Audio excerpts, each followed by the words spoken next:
পরাজিত শাহ সুজা ঔরঙ্গজেবের ভয়ে পলায়ন করিয়া আরাকান রাজের আতিথ্য গ্রহণ করেন। সঙ্গে ৩ সুন্দরী কন্যা ছিল। আরাকান রাজের ইচ্ছা হয় রাজপুত্রদের সহিত তাহাদের বিবাহ দেন। সেই প্রস্তাবে শাহ সুজা নিতান্ত অসন্তোষ প্রকাশ করাতে একদিন রাজার আদেশে তাহাকে ছলক্রমে নৌকাযোগে নদী মধ্যে লইয়া নৌকা ডুবাইয়া দিবার চেষ্টা করা হয়। সেই বিপদের সময় কনিষ্ঠা বালিকা আমিনাকে পিতা স্বয়ং নদী মধ্যে নিক্ষেপ করেন। জ্যেষ্ঠা কন্যা আত্মহত্যা করিয়া মরে এবং সুজার একটি বিশ্বাসী কর্মচারী রহমত আলী জুলিখাকে লইয়া সাঁতার দিয়া পালায় এবং সুজা যুদ্ধ করিতে করিতে মরেন। আমিনা খরস্রোতে প্রবাহিত হইয়া দৈবক্রমে অনতিবিলম্বে এক ধীবরের জালে উদ্ধৃত হয় এবং তাহারই গৃহে পালিত হইয়া বড় হইয়া উঠে। ইতিমধ্যে বৃদ্ধ রাজার মৃত্যু হইয়াছে এবং যুবরাজ রাজ্যে অভিষিক্ত হইয়াছেন। একদিন সকালে বৃদ্ধ ধীবর আসিয়া আমিনাকে ভর্ৎসনা করিয়া কহিল, তিনি ধীবর আরাকান ভাষায় আমিনার নূতন নামকরণ করিয়াছিল। তিনি আজ সকালে তোর হইল কি? কাজকর্মে যে একেবারে হাত লাগাস নাই। আমার নতুন জালে আঠা দেওয়া হয় নাই। আমার নৌকো। আমিনা ধীবরের কাছে আসিয়া আদর করিয়া কহিল, বুড়া, আজ আমার দিদি আসিয়াছেন, তাই আজ ছুটি। তোর আবার দিদিকে রে তিন্নি? জুলিখা কোথা হইতে বাহির হইয়া আসিয়া কহিল, আমি। বৃদ্ধ অবাক হইয়া গেল। তারপর জুলিখার অনেক কাছে আসিয়া ভালো করিয়া তাহার মুখ নিরীক্ষণ করিয়া দেখিল। খপ করিয়া জিজ্ঞাসা করিল, তুই কাজকাম কিছু জানিস? আমিনা কহিল, বুড়া, দিদির হইয়া আমি কাজ করিয়া দিব, দিদি কাজ করিতে পারিবে না। বৃদ্ধ কিয়ৎক্ষণ ভাবিয়া জিজ্ঞাসা করিল, তুই থাকিবি কোথায়? জুলিখা বলিল, আমিনার কাছে। বৃদ্ধ ভাবিল, এও তো বিষম বিপদ। জিজ্ঞাসা করিল, খাইবি কি? জুলিখা বলিল, তাহার উপায় আছে বলিয়া অবজ্ঞা ভরে ধীবরের সম্মুখে একটা স্বর্ণমুদ্রা ফেলিয়া দিল। আমিনা সেটা কুড়াইয়া ধীবরের হাতে তুলিয়া দিয়া চুপি চুপি কহিল, বুড়া, আর কোনো কথা কহিস না, তুই কাজে যা, বেলা হইয়াছে।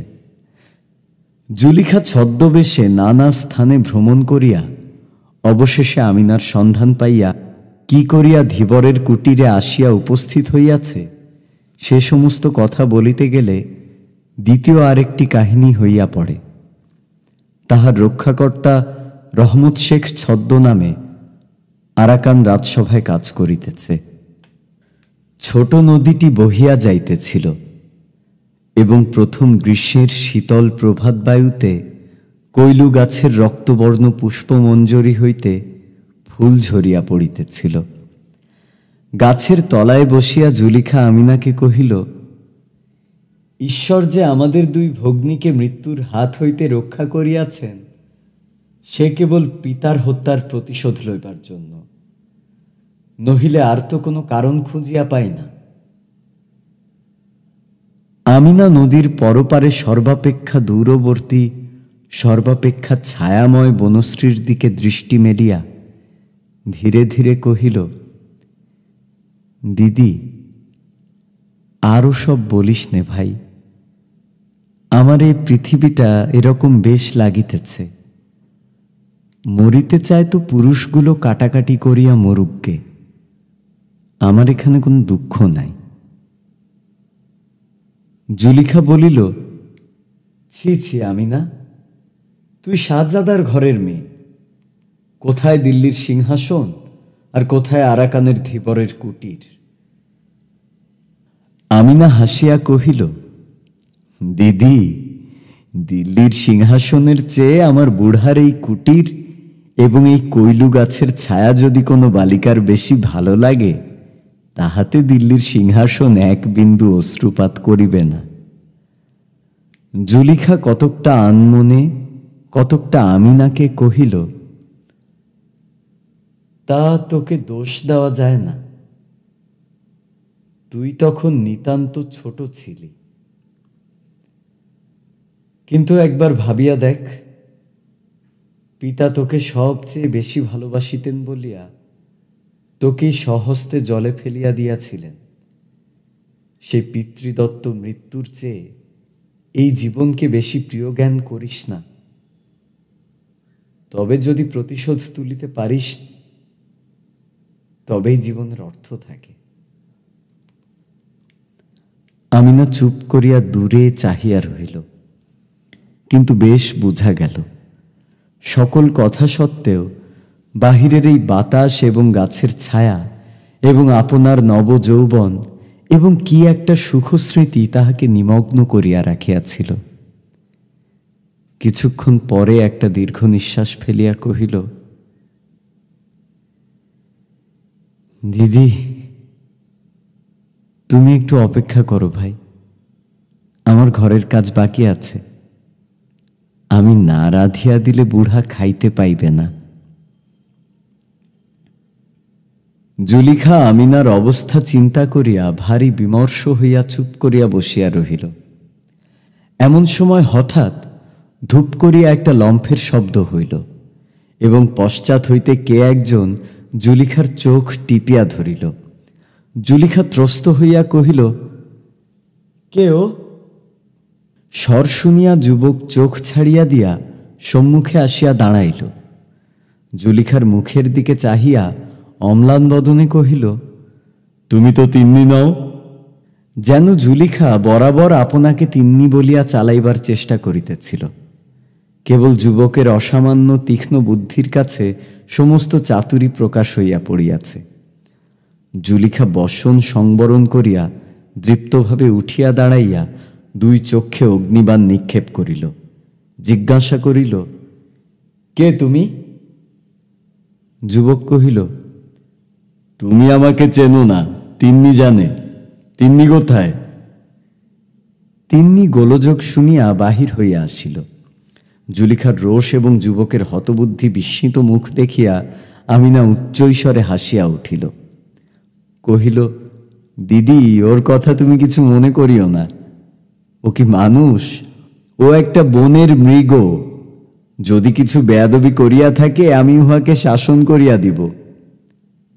ডালিয়া, তুমি কি করিয়াছিলে? যুবক তৎক্ষণাৎ কহিল, চোখ টিপিয়া ধরিয়াছিলাম।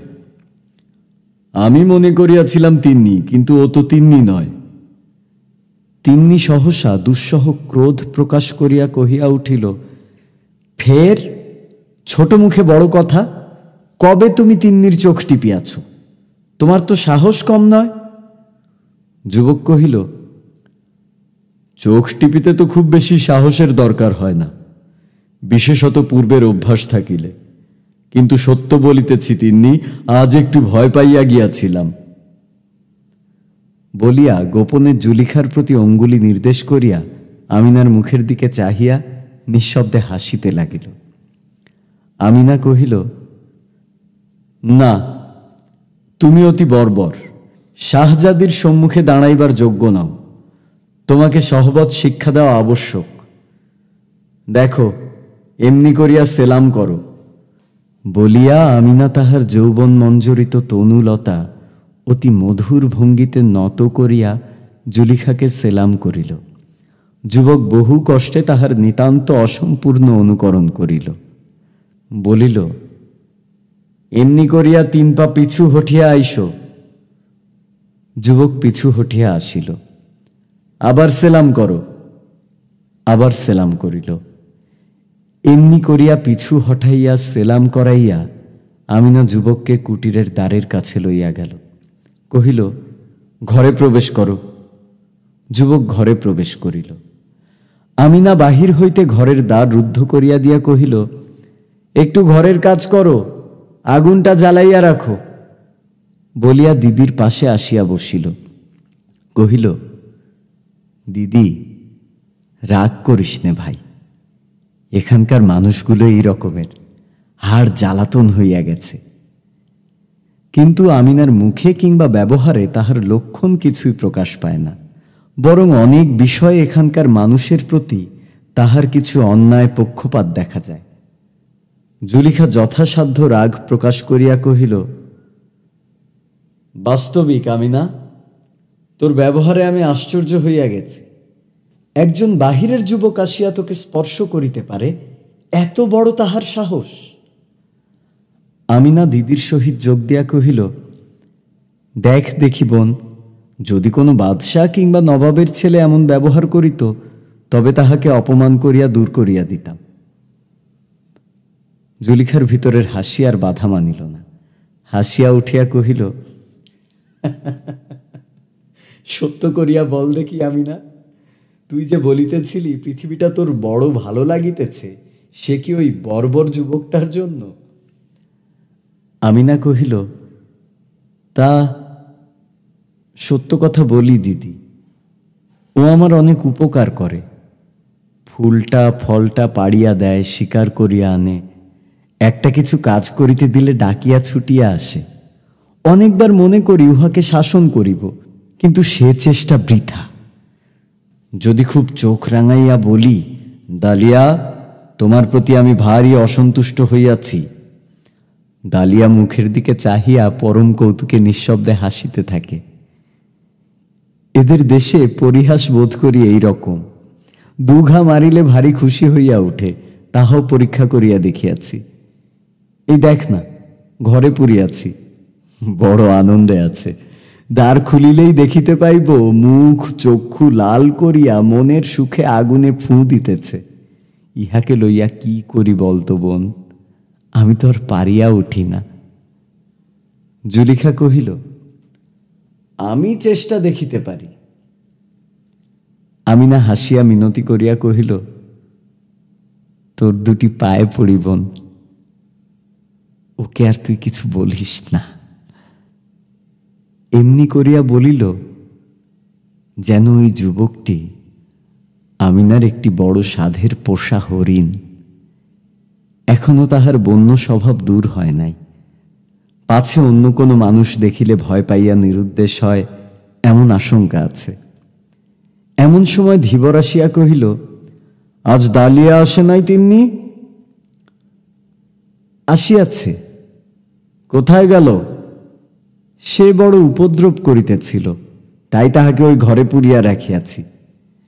বৃদ্ধ কিছু চিন্তান্বিত হইয়া কহিল, যদি বিরক্ত করে সহিয়া থাকিস, অল্প বয়সে অমন সকলেই দুরন্ত হইয়া থাকে, বেশি শাসন করিস না। দালিয়া কাল এক থলু দিয়া আমার কাছে 3টি মাছ লইয়াছিল। আমিনা কহিল, ভাবনা নাই বুড়া, আজ আমি তাহার কাছে 2 থলু আদায় করিয়া দিব, একটিও মাছ দিতে হইবে না। বৃদ্ধ তাহার পালিত কন্যার এত অল্প বয়সে এমন চাতুরী এবং বিষয়বুদ্ধি দেখিয়া পরম প্রীত হইয়া তাহার মাথায় সস্নেহে হাত বুলাইয়া চলিয়া গেল। আশ্চর্য এই, দালিয়ার আসা যাওয়া সম্বন্ধে জুলিখার ক্রমে আর আপত্তি রহিল না। ভাবিয়া দেখিলে ইহাতে আশ্চর্য নাই, কারণ নদীর যেমন একদিকে স্রোত আর একদিকে কূল, রমণীর সেইরূপ হৃদয়াবেগ এবং লোকলজ্জা।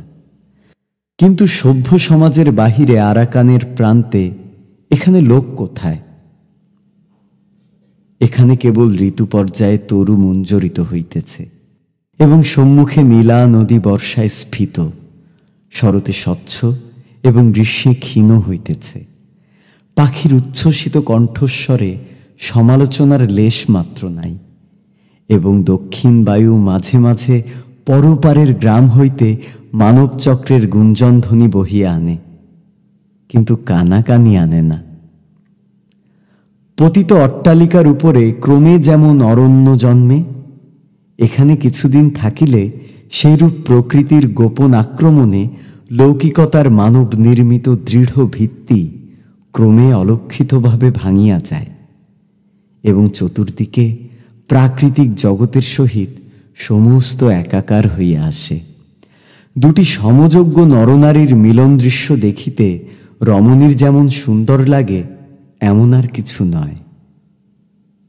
এত রহস্য, এত সুখ, এত অতল স্পর্শ কৌতূহলের বিষয় তাহার পক্ষে আর কিছুই হইতে পারে না। অতএব এই বর্বর কুটিরের মধ্যে নির্জন দারিদ্র্যের ছায়ায় যখন জুলিখার কুল গর্ব এবং লোকমর্যাদার ভাব আপনি শিথিল হইয়া আসিল, তখন পুষ্পিত কৈলুতরুচ্ছায়ে আমিনা এবং দালিয়ার মিলনের এই এক মনোহর খেলা দেখিতে তাহার বড় আনন্দ হইত। বোধ করি তাহারও তরুণ হৃদয়ের একটা অপরিতৃপ্ত আকাঙ্ক্ষা জাগিয়া উঠিত এবং তাহাকে সুখে দুঃখে চঞ্চল করিয়া তুলিত। অবশেষে এমন হইল, কোনোদিন যুবকের আসিতে বিলম্ব হইলে আমিনা যেমন উৎকণ্ঠিত হইয়া থাকিত, জুলিখাও তেমনি আগ্রহের সহিত প্রতীক্ষা করিত এবং উভয়ে একত্র হইলে চিত্রকর নিজের সদ্য সমাপ্ত ছবি ঈষৎ দূর হইতে যেমন করিয়া দেখে, তেমনি করিয়া সস্নেহে সহাস্যে নিরীক্ষণ করিয়া দেখিত। কোনো কোনো দিন মৌখিক ঝগড়াও করিত, ছল করিয়া ভর্ৎসনা করিত, আমিনাকে গৃহে রুদ্ধ করিয়া যুবকের মিলনাবেগ প্রতিহত করিত। সম্রাট এবং অরণ্যের মধ্যে একটা সাদৃশ্য আছে। উভয়ে স্বাধীন, উভয়ই স্বরাজ্যের একাধিপতি, উভয়কেই কাহারও নিয়ম মানিয়া চলিতে হয় না।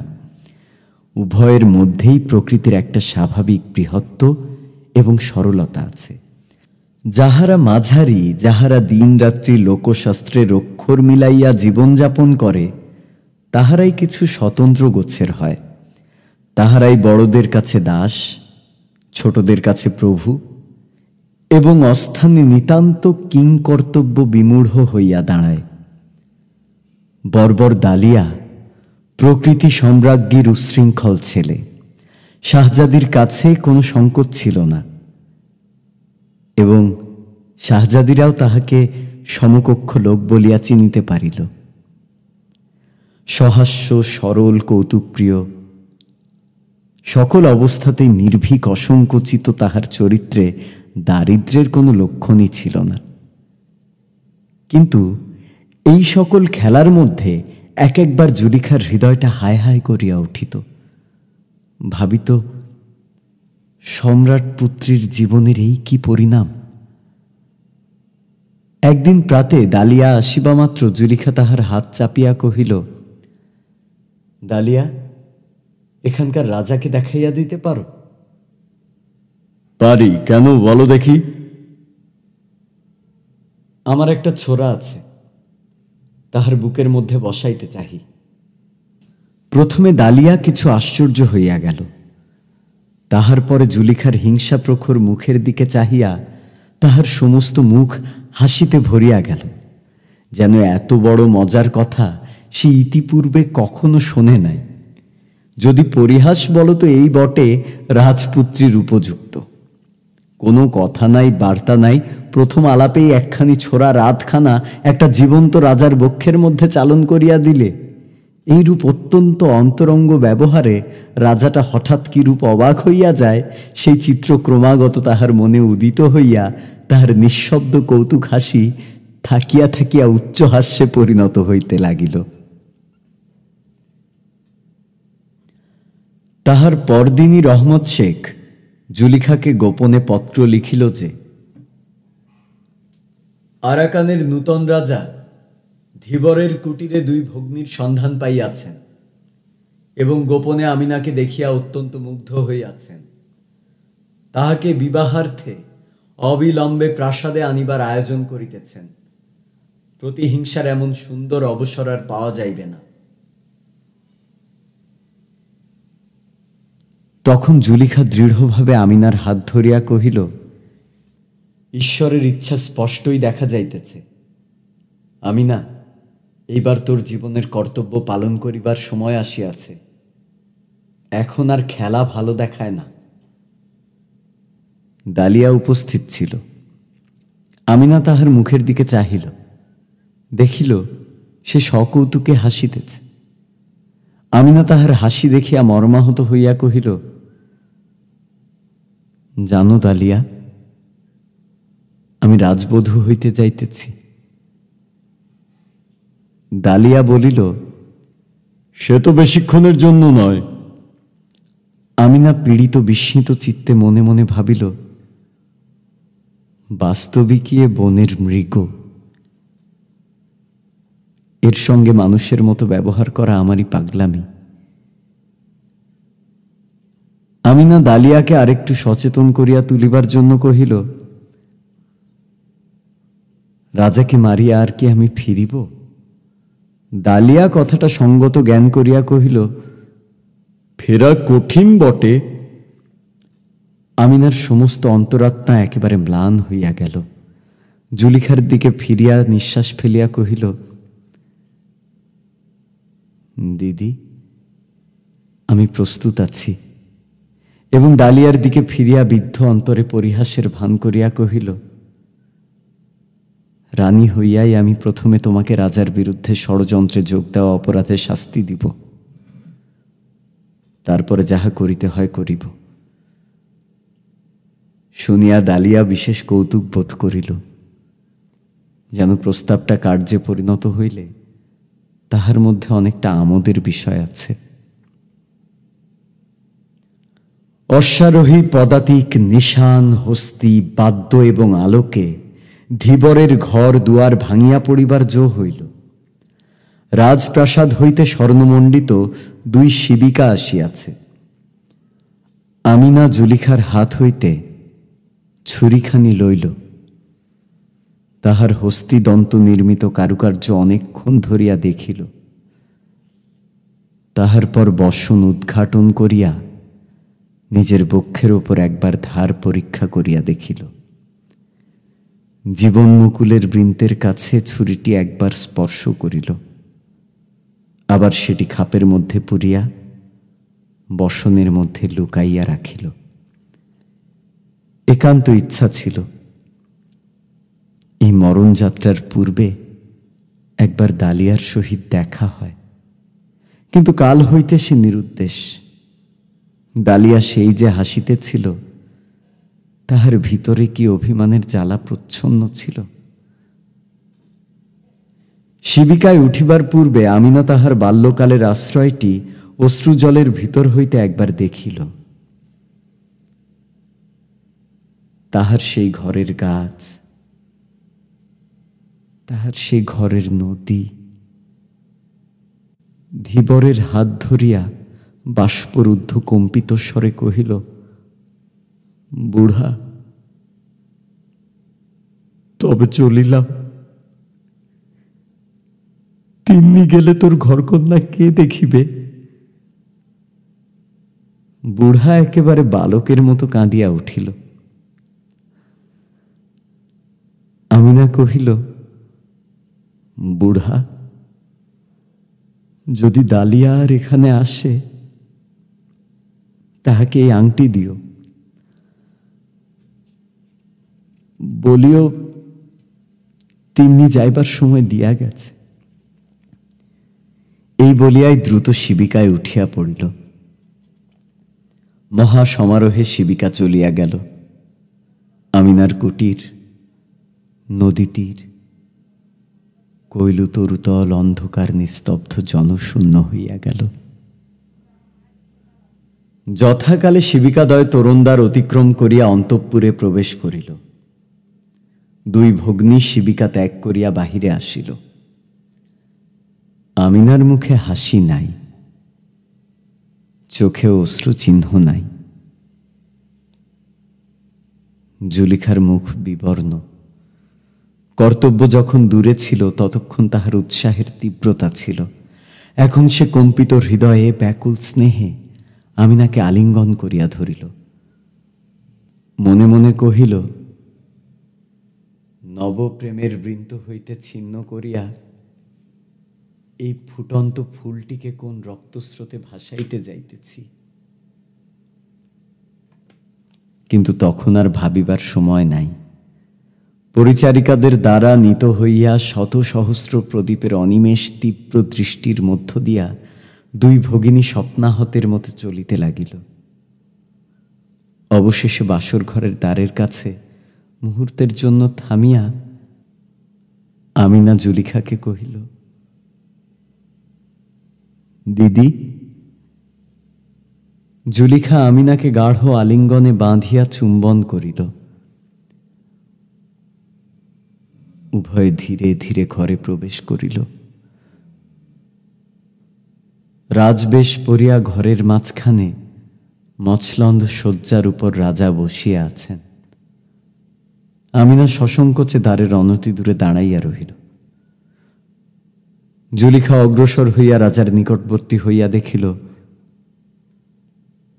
রাজা নিঃশব্দে সকৌতুকে হাসিতেছেন। জুলিখা বলিয়া উঠিল, ডালিয়া। আমিনা মূর্ছিত হইয়া পড়িল। ডালিয়া উঠিয়া তাহাকে আহত পাখিটির মতো কোলে করিয়া তুলিয়া শয্যায় লইয়া গেল।